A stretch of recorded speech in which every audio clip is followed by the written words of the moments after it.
Bulb जलेगा, पंखे चलेंगे तो अल्लाह तेरी कब्र में गर्मियों में ठंडे का इंतजाम करेगा। लेकिन ऐसा गूंगा बहरा अपाहिज मुआशरा हमारा है, कुछ फिक्र नहीं है। यूं तो फिक्र ऐसे भी नहीं है, दूसरे जब झोली फिराई जाती है तब सूरदास ऐसे आंखें मीच के बैठते हैं कि झोली फिराने वाला गुजर जाए खैरियत से, हमें 10 रुपए डालने ना पड़े तो बड़ा अच्छा हो। यही हो रहा है ना। मस्जिद का पंखा इस्तेमाल करते हो, दिन भर इसको मुसाफिर खाना बना के रखते हो अल्लाह के घरों को। कूलर तुम्हारे बाप का चलता है, बिजली का बिल कौन भरता है, ठंडा पानी तुम्हारे लिए है, वजू के लिए पानी तुम्हारे लिए है, और जनाबे वाला बाथरूम तुम्हारे लिए है, ये सारी दरिया इंतजाम तुम्हारे लिए है। तो 15-20 रुपए तुम्हारी जेब से निकलते तुम्हें मौत आती है क्या? क्या हमारा दिमाग जो भेजा है ना वो सड़ गया है बात सुनते सुनते, कुछ समझ में नहीं आता हमारे।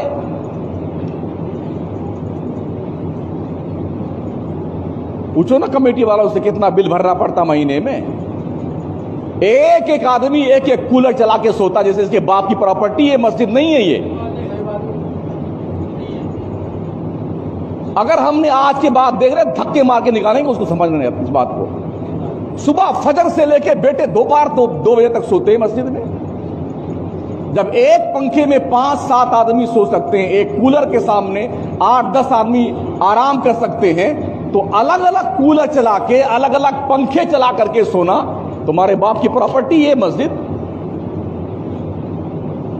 और इतने बदतमीज किस्म के लोग हैं, पंखे चला के आराम से बैठेंगे और जब जाने लगेंगे तो ये भी तौफीक उन बदबख्तों को नहीं होती है, कम से कम बटन तो बंद करके जाए पंखे का।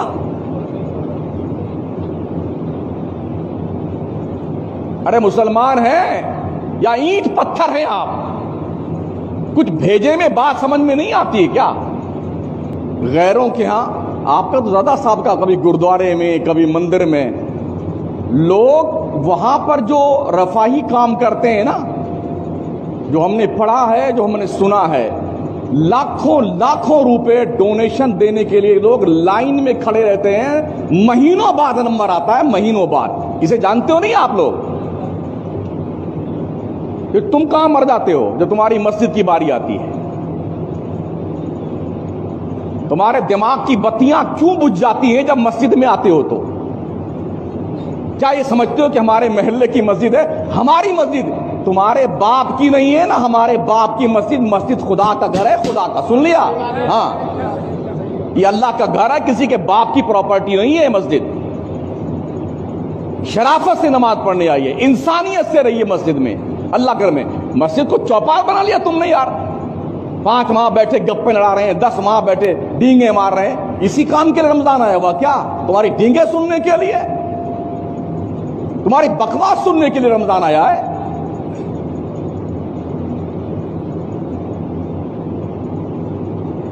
ये सारे काम मुसलमान करते थे, रिफाई काम। आज दुनिया इस काम को कर रही है और इसका फल उन्हें दिया जा रहा है। अल्लाह